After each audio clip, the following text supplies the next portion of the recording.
अच्छे अच्छे बहाने ढूंढ रहे हो आप। अभी आप बता दो कि मैं ब्राह्मण हूं, यदुवंशी है, अब बात नहीं बने रिश्तेदारी भी आपने ढूंढ लिया। क्या रिश्तेदारी हुई महाराज? लोग जानते थे अभी उठ पटांग रिश्तेदारी बताएगा मिलने के लिए। बोले भैया उनकी पत्नी और हमारी पत्नी दोनों सगी बहने हैं। अरे दैया द्वारपाल के होश उड़ गए, लो महाराज की कृपा देखती है। तब तो बड़े खास रिश्तेदार निकले। खूब हंसी ठिठोली लगाया उनको।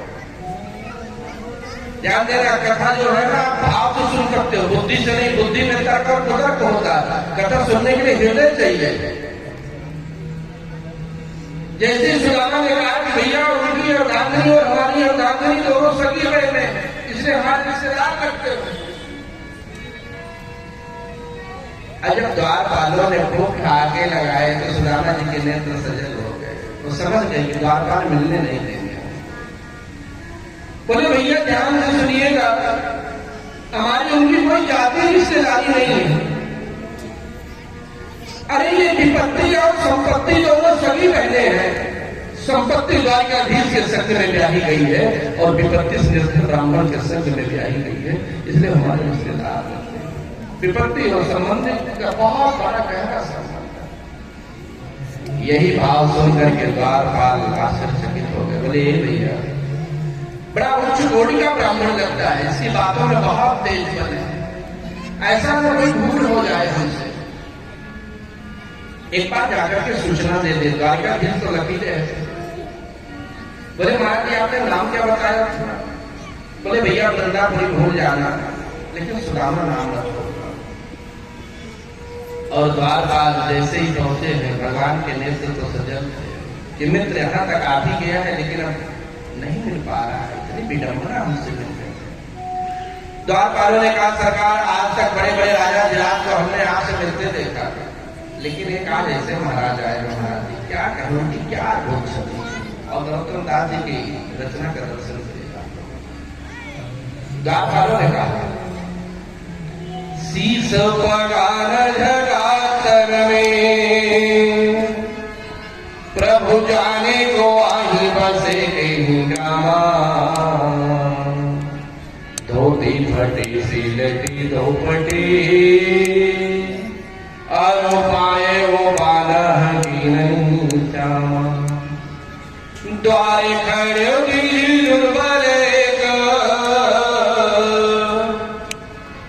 द्वारे खड़े दुर्बल रहो की सो वसुधाय विरामा। अपूछत दीन दयाल को धाम बतावत आपनो नाम सुदामा। पूछत दीन दयाल को, जो सुदामा नाम सुना, रुक्मिणी मेरा सुदामा आ गया, मेरा सुदामा आ गया, सिंहासन से कूदे, आभूषण कहीं गिरा, दुपट्टा कहीं गिरा। भगवान ऐसे बावरे हुए मित्र से मिलने के लिए। जितने भी प्रवासी नगरवासी सब मंत्री महोदय सचिव जितने थे सब सुदामा जी आ गए, सुदामा जी आ गए, द्वारकाधीश आगे आगे सब। और सुदामा जी वापस हो रहे हैं कि कन्हैया सच में तो इतना बड़ा हो गया कि उससे हम नहीं मिल सकते। और भगवान ने जैसे सुदामा जी को वापस जाते देखा है, दौड़ करके चरणों में गिर पड़े। और जब दोनों मित्रों का मिलन हुआ है तो देवलोक से देवता लोग आकाश से पुष्प की वर्षा करने लगे। बोलिए कृष्ण सुदामा महाराज। भगवान ने कहा कितने दिन बीत गए और कभी याद नहीं आई? बोले हाँ कन्हैया ऐसी जो सारी इच्छा हुई मिलने चले। स्वर्ण दिन भी नामवर पकड़ाया है, रथ को मंगाया, उस पर आरूढ़ किया, सीधा रुक्मिणी जी करता। धन्य है द्वारिकाधीश, क्या ब्राह्मण की सेवा किया उन्होंने। जिस सिंहासन पर भगवान आरूढ़ होते उस पर सुदामा जी को बताते। बोले रुक्मिणी मेरी उस स्वर्ण की पारात ले आओ, पिपल से पास संगजम। आज मैं ब्राह्मण के चरण का दर्शन करूंगा, चरणामृत होगा। और जैसे ही रुक्मिणी स्वर्ण की बारात लाई है, सुदामा जी ने बेचारे सहमे सहमे अवाक बैठे थे। बस हो गया, मिलना था, मिल लिए, बस इसीलिए तो आए थे। सुदामा बिल्कुल डरे समय हुए, घबरा रहे कि तेरी लीला शुरू हो गई ना, पहुंचने से क्या क्या करना चाहता है। और जैसे ही भगवान ने चरणों को धोना प्रारंभ किया, जब तक रुक्मिणी जी जब लाती तब तक भगवान ने अपने सजल नेत्रों के चरण धोते, और जब मल मल के चरण धोते तो सुदामा जी के पांव में कांटे चुभे हुए थे, तो सुदामा जी को पीड़ा हो जाती। भगवान पकड़ के रो पड़े, पहले योग माए, जितनी पीड़ा इस ब्राह्मण के चरण में है वह संपूर्ण पीड़ा इस द्वारकाधीश को प्राप्त हो जाए और हमारी जितना ऐश्वर्य और संपत्ति से ब्राह्मण को प्राप्त हो। एक एक कांटों को निकाल करके सुदामा जी के हाथ में रख दिया। लिखा है कि जब भगवान मल के पांव धो रहे हैं तो जो सुदामा जी के पांव में द्वार फटी हुई थी, उसमें जो पीप जमा थी वो पीप बढ़ती चल गई। 16,001 पत्नियों ने देखा है कैसे अद्भुत है, बताइए। संपूर्ण धार में कीचड़ कीचड़ भरा हुआ है, पीप जमा, रक्त गिर रहा है, मल मल के धो। देखी सुदामा की दीन दशा, करुणा करी के करुणा ने भिरोए, अब पानी परात को हाथ छुओ नहीं, नैनन के जल चौपट धोए, पानी परात को हाथ। सत्यभामा ने कहा मैं तो इस थाल को फेंकने भी लग जाऊंगा, जरा थाल की दशा देख रही, कीचड़ माटी पीप रक्त यही गिरा उसमें। अभी ध्यान देना, रुक्मिणी पटरानी हो तो नाम तुम्हारा ही पुकारेंगे। भगवान समझ गए कि हमारी पत्नियों को अच्छा नहीं लगता। बोले रुक्मिणी, सत्यभामा ने कहा जाओ पटरानी को फायदा उठाओ, थाल फेंकी ले। सुदामा जी ने देख करके बेचारे डरे से आवाज बैठे हुए थे, ये सब क्या कर रहा है, बस हो गया, कितना चरण धो।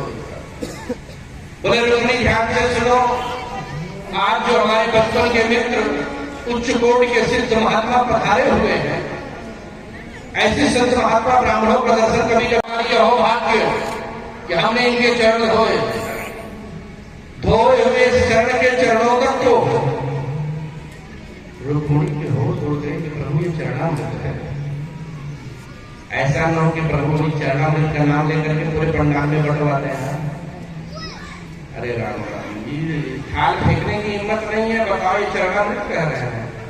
रुक्मिणी ने कहा प्रभु हमारा चरणामृत है तो प्रसाद पीजिए, आप पाइए प्रसाद, भाई चरणामृत का नाम ही तो प्रसाद पाइए। बोले नहीं रुक्मिणी, यह सौभाग्य तो विद्यार्थी जीवन में मुझे कई बार मिला है, इस बार मैं चाहता हूं कि धो हुए चरणामृत को जो हमारी पत्नियां पान करेंगी, 16,001 के होश उड़ गए, प्रभु हमको पीना पड़ेगा ये। नहीं रुक्मिणी ध्यान से सुनो, पीना अगर मर्जी आपकी, इस रोज में चरणामृत को जो हमारी पत्नियां पान करेंगी, जन्म जन्मांतर तक हमें पति रूप में प्राप्त करेंगी। बोल भक्तवत्सल भगवान प्रभु, जरा हमको भी देना चरणामृत, हमको भी देना, हमको भी देना, ध्यान देना। जो थाल फेंकने नहीं जा रहे तो चरणामृत पूरा प्रसाद में बैठे।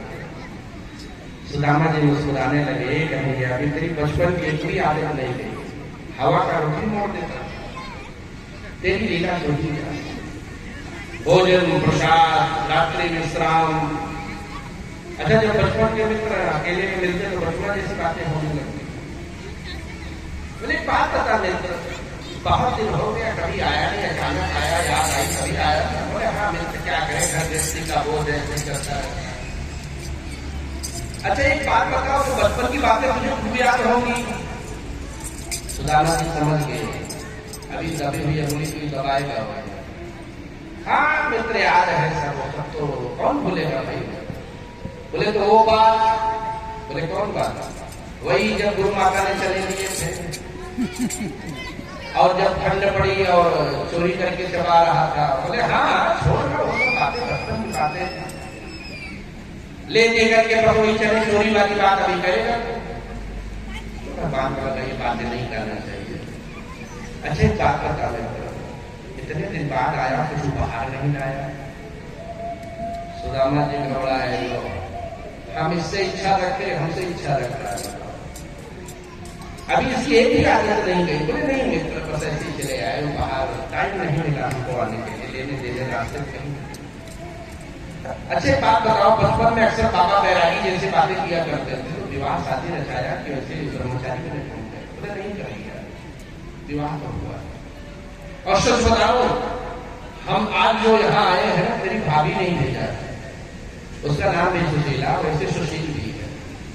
तो भाभी जी ने तो कुछ न कुछ बाहर दिए होंगे। तो धर्मा जी ने कहा जो बाहर मिला है अगर दिखा दूंगा तो दलित नारायण लौटे आए और हमारे पास है क्या, बताओ। भगवान चरण दबा रहे थे, सुदामा जी बार बार वो बाहर को दबा रहे थे। बोले मित्र कुछ हाथ में आपके पीड़ा है क्या? बोले नहीं नहीं, हाथ में कोई पीड़ा नहीं, देख रहा हूँ कि बार बार हाथ आप दबाते जा रहे हो, हाथ दबाते जा रहे हो। बोले वही रास्ता से चल करके आया हूं तो हाथ बहुत दर्द कर रहा है हमारा। भगवान वो सुधारने नहीं, ऐसा ब्राह्मण ही झूठ भी बोलना नहीं जाता। बोले एक बात बताओ ना, पांव के बल चल के आए कि हाथ के बल चल के आए? बोले वही आया तो पांव के बल हूं, लेकिन पीड़ा यहाँ आ गई है सब। भगवान ने कहा बताओ, मित्र का हाथ दर्द कर रहा हूं, मैं पांव दबा रहा हूं। जैसे ही भगवान ने हाथ को उठाया और चावल की पोटली, एक मुट्ठी खाया तो एक लोग दिया, दूसरी मुट्ठी खाया तो दूसरा लोग दिया, और तीसरी मुट्ठी पाना चाहते हैं तो रुक्मिणी आकर के हाथ पकड़ लिया। बोले नहीं प्रभु, अगर स्वर्ग भी दे दोगे तो हम लोग कहाँ जाएंगे? आपके भाभी का प्रसाद है, हमें भी मिलना चाहिए। रात्रि में मित्र मिलन हुआ, प्रातः काल हुआ। देखो आज के लोग होते तो आनंद में डूबे रहते, 4 दिन मित्र के हम हाथ हुआ पाते। बोले नहीं, अब हम जाएंगे। लेकिन एक बात बता, तूने हमारा परिचय तो ले लिया लेकिन अपना परिचय नहीं करवाया। तू भी वृंदावन जैसी बंसी बजा रहा है कि तूने विवाह शादी कुछ किए? भगवान ने कहा बताओ, रात्रि से इतनी लंबी लाइन लगी है, तो हमारा कोई परिचय नहीं हो पा रहा। नहीं महाराज, हमने विवाह किए हैं। तो जरा अपनी पत्नी से परिचय करवा ना। रुक्मिणी जी चरण छू, रुक्मिणी जी आई, स्वामी जी नमो नारायण। कन्हैया ये कौन? हमारी श्रेष्ठ रानी। सुदामा जी घबराया कि श्रेष्ठ रानी का मतलब एकाध रानी और है क्या इनके पास? पति प्रिया भव, पुत्रवती भव, अखंड सौभाग्यवती भव। भगवान ने कहा महाराज जी और आशीर्वाद तो ठीक है, लेकिन 10 बेटा 1 बेटी को पहले से भी। इतने में सत्यभामा आ गई, स्वामी जी नमो नारायण। कन्हैया ये कौन? महाराज हमारी दूसरी पत्नी है। ओहो, तेरे इतने ठाट के तूने 2 विवाह कर रखे हैं। अखंड सौभाग्यवती भव, पति प्रिया भव, पुत्रवती भव। इतने में कालिंदी आ गई, स्वामी जी नमो नारायण। कन्हैया ये कौन? बोले महाराज ये पूछोगे तो सही नहीं होगा, इसमें जितनी आए तो जान लो सब हमारी पत्नी। ओहो, 3 विवाह, तभी तो तेरे इतने ठाट से लोगी जैसा बन के बैठा, इसमें बड़े ठाट है भाई तेरे। पति प्रिया भव, अखंड सौभाग्यवती भव। इतने में लक्ष्मण आ गए, स्वामी जी नमो नारायण। कन्हैया ये? बोले हम नहीं समझा पाएंगे महाराज आपको, अब आप स्वयं परिचय करिए, पूछिए सबसे। बड़ी लंबी लाइन महाराज, 5000 तक आशीर्वाद देते रहे। पति प्रिया भव, पुत्रवती भव, अखंड सौभाग्यवती भव। और जो 5000 के ऊपर संख्या जाने लगी केवल भव भव। बोले महाराज जी क्या हुआ? वो लंबा चौड़ा आशीर्वाद। बोले कन्हैया ये ब्राह्मण थक गया, अब हमारे पास शक्ति नहीं रह गई। अभी कितनी है? बोले अबे तो आधो ना भाई। कितनी? 16,108। सुदामा जी ने कहा बात हो, हमने एक विवाह किया, तुझे निमंत्रण नहीं दिया, तू गाना सुना दिया, और तूने इतनी विवाह किए, ब्राह्मण को एक दिन नहीं पूछा। बोले ठीक कह रहे हो महाराज, जब बारात लेके ससुराल जाते तब तो डीजे बीजे बाजे बजते ना, हमारा विवाह एक भी ससुराल में नहीं हुआ, सब का सब अपने घर नहीं चलता। खास परिहार मित्र मिलन हुआ, सुदामा जी चलने के लिए तैयार भी हो। बोले मित्र चलो, बोले बात नहीं रुकेंगे तो क्या क्या पाएगा? ठीक है चलिए। सुदामा ने झटके में कहा चलो, इसने कहा चलो। और वहां तो पंडितानी लग रही है कि मालपुआ आएगा, तो दक्षिणा आएगी, द्रव्य आएगा, तो लेने देने की कोई बात ही नहीं हो रही। फिर कुछ दूर चले तो पीछे मुड़ के देख रहे हैं, कुछ मित्र कहना है, कहना नहीं तो चलो फिर क्या कहें, अब चलना है तो आप चले हो, कैसे कहें। सुदामा जी ने कहा बड़ी विडम्बना है, ये तो लेने वाली देने वाली बातें नहीं करता है। अच्छा पापा पता कन्हैया अगर मान लो तेरा कोई संदेश हो तो, बोले हाँ हाँ एक काम करिए महाराज, हमारे भाभी जी को राम राम बोलिएगा। बोले जा रही के राम राम भी कोई संदेश होता है क्या, ये तो बोल ही दूंगा और कोई बात नहीं। फिर सुदामा जी डेरी जाके अच्छा एक बात बता कहीं और कोई बात, कोई भूल चूक। बोले हाँ महाराज काम करिएगा, अगली बार जब आइएगा तो भाभी जी को साथ लेकर के आइएगा। बोले बावरा कहेगा भाभी जी को साथ लाइएगा, क्या भाभी जी को साथ ले आना, ब्राह्मण आपका गया पता नहीं कब लौट करके आएगा। ठीक है कृपा होगी जरूर आएंगे। आज के लोग बहुत पता नहीं क्या क्या कर रहे हैं। सुदामा जी प्रसन्न हो, अच्छा किया कि नहीं किया। वाहम दरिद्रः पापीयान् क्व कृष्णः श्रीनिकेतनः। अरे जिस प्रकार से हमको अपने हृदय से लगाए और अपने स्वर्ण जयंती पीताम्बर पर लगाए और सिंहासन पर बैठाए, अरे मुझे जैसे निर्धन आदमी की तरह सम्मान दे दिया, इससे ज्यादा क्या चाहिए था, हमको कुछ नहीं। लेकिन ये बात रुक्मिणी जी को अच्छा नहीं लगा। बोले प्रभु ब्राह्मण है, घर से जा रहा है, कुछ तो दे दिए होते। आज भगवान के नेत्र सजल हो गए। बोले रुक्मिणी बहुत पछतावा हो रहा है। एक बार हम दोनों गुरुकुल में विद्यार्थी जीवन में गए थे, लकड़ी काटने। गुरु माता ने चना दिया था और भीषण ठंड पड़ी, बारिश हो गई, हम लोग तूफान में फंस गए। हमको रात्रि में भूख लगी, मैंने कहा मित्र गुरु माँ ने जो चने दिए कि थोड़ा सा है तो प्रसाद दे दो। जब तो उसमें प्रसाद पा रहा था, इससे कहा नहीं मित्र वो चना तो बारिश में तूफान में गिर गया। हमने कहा कुछ तो खाए हो, क्या तो कटका रहा है। बोले वो बड़ी भीषण ठंड लग रही है तो जा कर रहा है, ठंड के कारण थोड़ा सा हमें क्रोध आ गया मित्र के ऊपर। मैंने कहा जा मित्र से झूठ बोलने वाला मित्र तो निर्धन हो जाएगा, दर दर की ठोकरें पर आप बहुत बोलो नहीं कि मित्र होकर के हमने ऐसा शब्द कहा कैसे। आज ये दर दर की ठोकरें खा रहा है क्यों नहीं। रुक्मिणी ने कहा प्रभु एक कथा मैं भी सुनाऊंगा। बोले रुक्मिणी जो भी सुनाना सुना दे। बोले प्रभु जान कर सुनना, एक वृद्धमा थी, वो भी निर्धन थी, दर दर की ठोकरें खाती थी और एक दिन उनको प्रसाद में चना मिल गया और चने के प्रसाद के भावनाओं में ऐसी डूबी कि रात्रि भर स्वप्न देखती नहीं कि प्रातः काल होगा तो चने की पकौड़ी बनाऊंगी, बेसन बनाऊंगी, ये करूंगी वो करूंगी। और प्रातः काल हुआ तो उनकी कुटिया में चना ही नहीं था, क्यों कुछ चोर लोग आए, चने की पोटली लेकर चले गए और भागते भागते वही चने की पोटली संदीपन महाराज जी के आश्रम में गिर गई। वहां से भी चोर लोग आगे बढ़ गए और प्रातः काल जब सुदामा और कृष्ण जंगल में लकड़ियां काटने जा रहे थे तो गुरु माँ ने देखा चने की पोटली कैसी गिरी है, वही उठाया और कृष्ण सुदामा को दे दिया। यहाँ प्रातः काल जब माता जी उठी और चने की पोटली नहीं पाई, इतना रोई है, इतना रोई है। बोले जाओ, जैसे मैं दर की ठोकरें खा रही हूँ और मैं चना का प्रसाद खाई तो कोई न कोई लेकर के गया। आज मैं अपने आत्मभाव से श्राप दे रही हूं कि जो भी उस चने का प्रसाद पाएगा वो 7 जन्म तक निर्धन हो जाएगा और दर्शन की ठोकरें खाता रहेगा। और दर्शन करिएगा, सुदामा जी जैसा कोई त्यागी हो सकता है क्या? सुदामा जी जैसा कोई मित्र हो सकता है? जैसे ही सुदामा जी ने वो चने का प्रसाद पाया और क्योंकि सुदामा जी आपका ज्ञानी थे और उसी समय भगवान कृष्ण मानने लगे कि चना दे देना मित्र। सुदामा जी ने कहा अगर इसमें से एक दाना भी इसको दे दिया, इसे तो जगन्नाथ बनना है। अरे मित्र दो कर जाए तो कर जाए, मित्र के लिए मैं एक जन्म तक नहीं, 7 जन्म तक निर्धन बनने के लिए तैयार हो, लेकिन अपने कृष्ण को कभी निर्धन नहीं बनने दूंगा। इसी तो मैं जगन्नाथ बना के रहूंगा। और ध्यान देना, अगर भगवान जगन्नाथ बने हैं तो सुदामा जी की ही कृपा से बने हैं।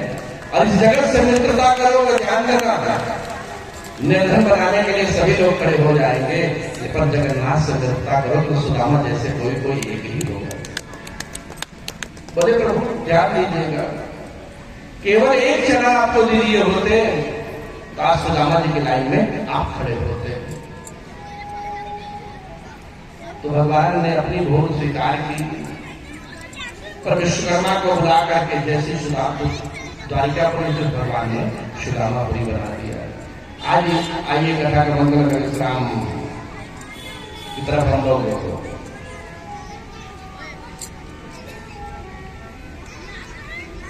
जैसे सुदामा जी अपने नगर में आए, देखा तो वहां पर राजमहल बन चुका था। बोले लगता है कि हमारे जाने के बाद किसी राजा ने आक्रमण कर दिया और हमारी कुटिया को तोड़ दिया। लेकिन भैया कुटिया तोड़ दिया तो पटकानी कहां चली गई? सुशीला जी के तो ठाट वापस आ गए, स्वर्ण की थाल में आरती सजाया और सुदामा जी की आरती उतारने आए। जो सुदामा जी ने देखा, बोले सुशीला तो सुदामा जी समझ गए, प्रभु आप तो हमने देते नहीं देखा, लेकिन बोली आज के लोग होते तो आनंद में वैभव में डूब जाते। सुदामा जी ने सब कुछ त्याग दिया है, उस नगर के राजा को दे दिया, अपने बच्चों को संपत्ति दे दिया और खाली हाथ आए तो खाली हाथ श्री राम वृंदावन गए हैं और वहीं पर बैठ गए। सुदामा जी की ज्योति भगवान की चरणों में थी। और अभी 2 से 5 मिनट में सुदामा जी का बड़ा ही सुंदर मंचन आप लोग दर्शन भी करेंगे। पर आइए एक बात, हरिनाम संकीर्तन के साथ में